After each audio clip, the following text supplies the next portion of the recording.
Hi, it's AI for IELTS, and today I'm going to teach you how to write a nice introduction for IELTS Writing Task 1. As you know, you can get several types of questions on IELTS Writing Task 1 that can require you to describe a line graph, table, bar chart, pie chart, diagram, and so on. However, the technique for writing an introduction is similar for all these tasks. We'll take a look at the Band 9 method to write a Task 1 introduction and go through several examples of writing introduction for several different tasks. Now, let's take a quick look at the outline for today's lesson. First, we'll talk about what an introductory sentence is in IELTS Writing Task 1. Then, I'll show you a Band 9 method to write an effective introductory sentence. After that, we'll go through the 4 key types of Task 1 question, each requiring a slightly different introductory sentence strategies. A graph for the trend, a chart that shows changes over time. Comparative graph, a chart that compares different categories. Process, a diagram that describes how something works or is made. And the last one is map, a task that illustrates changes in a place over time. By the end of this lesson, you'll have a clear formula to write an accurate and natural introductory sentence for any type of Task 1 question. Now, what is an introductory sentence? An introductory sentence can be understood as the opening part of IELTS Writing Task 1, since it is the first sentence that introduces the full information presented in the chart. An introductory sentence usually consists of just one short sentence but provides sufficient detail about the type of chart, topic, unit of measurement, time frame, categories. To write an effective introductory sentence, candidates need to follow the task prompt closely. However, candidates must not copy the task statement word for word, but should find a way to paraphrase it. Let's talk about why a strong introductory sentence really matters in IELTS Writing Task 1. First, set the tone and direction for your entire answer. If you start clearly, the rest of your essay will follow much better. And second, it shows the examiner that you understood the task correctly, and that's a big part of task achievement. And third, it demonstrates that your ability to paraphrase the question instead of just copying it, and it is a key to getting a higher score for vocabulary. And fourth, is a good intro saves you time, because if you keep it short and simple, you have more time for analysis and description of the task. And finally, it ensures your answer is organized and focused right from the beginning. So, as you can see, a strong introductory sentence is not just a formality, it's the foundation of a Band 9 or 8 answer. So let's get started by focusing on the speed and length of these introductions. Just like Task 2 introduction, Task 1 should also be short and to the point, concise, and not take up too much time. This shouldn't be planned, and they shouldn't come as part of our plan and shouldn't do anything besides paraphrase the language. Now, let's dive into the Band 9 method. Step 1. Extracting keywords. The very first thing you do is look carefully at your question card. Every Task 1 prompt comes with a short text describing the chart or diagram. Your job is to read it, underline the key information, and identify the type of chart. The main verb usually shows, compare, or illustrate. The topic, the unit of measurement, the time frame, and the categories. Now let's take a look at an example together. The graph below shows consumers' average annual expenditure on cell phone, national and international fixed line services in America between 2001 and 2010. If we underline the keyword, we get the graph is the type of chart, shows is the main verb. Consumers' average annual expenditure on cell phone, national and international fixed line services is the topic. In America is the location. Between 2001 and 2010 is the time frame. US dollar is the unit of measurement. And of course, the categories are cell phone, national fixed line, and international fixed line services. Now another example. The graph below shows average carbon dioxide emission per person in the United Kingdom, Sweden, Italy, and Portugal between 1967 and 2007. We have the graph is the title chart, shows is the main verb.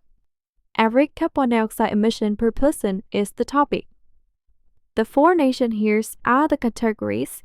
Between 1967 and 2007 is the time frame, and the unit of measurement is metric tons based on the graph. In IELTS Type 1, using synonym is one of the best ways to avoid copying the question and to show your ability to paraphrase. These are several ways to describe graph and chart. For example, instead of always saying the graph shows, we have many alternatives. For example, the graph, chart, table, or diagram gives information about, provide information about, shows, illustrate, represent, and depict. If the graph gives reason, we can use give reason why or explain why. And if the graph compares items, we can use compares. But be careful with the word compare. You need to use it correctly. For example, the chart compared two cities in terms of number of employed people, or the graph compared the population in 2000 and 2013. We can also rewrite phrases with synonyms. Quantity term number of into quantity of, spending into expenditure, rate into percentage, and ratio into proportion. Information into data, change, or increase, decrease, or variation. And finally, don't forget time expression. These are three common ways we can paraphrase time period. From 2010 to 2020, we can paraphrase as between 2010 and 2020. Regarding the single year, we can add in the year 2010. For multiple years, for example, in 2010 and 2020, we can paraphrase as in 2010 and 2020 respectively, or in the year 2010 and 2020. So, remember that synonyms have your introduction sound more natural, show paraphrasing skill, and make your writing more academic. Once you have identified the keywords, your next job is to rephrase them in your own words. This is where you avoid copying the question directly and instead demonstrate your vocabulary. Now let's apply this to different types of charts. A. Graph with a trend. Suppose the task says, the graph below shows the air conditioning unit sales in two different countries over 7 months between April 2010 and October 2010. There are two ways a task like this can be paraphrased. We can either use the how many, how much template or the number or the amount of template. Option 1, using how much and how many. For example, the graph illustrates how many air conditioning units were sold in the UK and Australia. Option 2 is using the number of or the amount of. For example, the graph highlights the number of air conditioning units which were sold in the UK and Australia. Most of the structures are correct, and the choice depends on whether the chart is showing countable or uncountable data, but in this case, both can be used.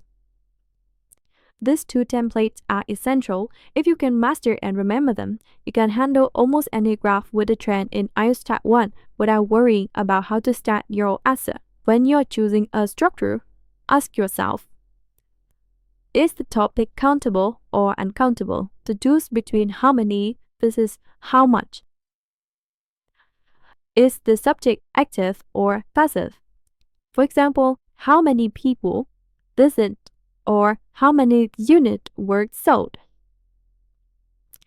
Thirdly, do you want to use the how many, how much structure or the number or the amount of structure? Now we move on to comparative graphs. We have the graph shows coffee production in 4 different countries from 1990 to 2010. In this case, we are dealing with uncountable noun, so we should use the amount of rather than the number of. Notice that here, unlike on the last line, we are dealing with uncountable noun. Also remember that you can switch shows with compares when you are dealing with comparative graphs. So we have the final answer. The graph compares the amount of coffee produced in 4 nations between 1990 and 2010. Here we also switch shows to compare to vary our language. In this slide, the word and phrase highlighted in the same color are paraphrase of each other. For example, the red word shows and compare both describe what the graph does, just with different wording. And similarly, the blue phrases all refer to coffee production but are expressed in slightly different way. This color coding has to identify the paraphrase expression clearly. Now we move on to processes templates. For process, introductions are actually very straightforward. You just need one reliable template. Well, my favorite is the diagram highlights the process by which. For example, the diagram highlights the process by which car doors are manufactured. The diagram highlights the process by which someone completes their life cycle. The diagram highlights the process by which bees make their honey. As you can see, the structure works for almost any process. Now we have template for maps. It is difficult to provide a template for map because there are a number of different variables. However, you can use the earlier duration templates when describing differences over periods of time. The rest of the introduction should be a case of simple paraphrasing via synonyms. The task is, the 2 map below shows an island before and after the construction of some tourist facility. This can be paraphrased as, the 2 maps below compare an island prior to and following the development of tourist infrastructure. See how we use synonym before and after become prior to and following, and construction become development. For map, vocabulary variety is the key, and the more you read and expand your word bank, the better your paraphrasing can be.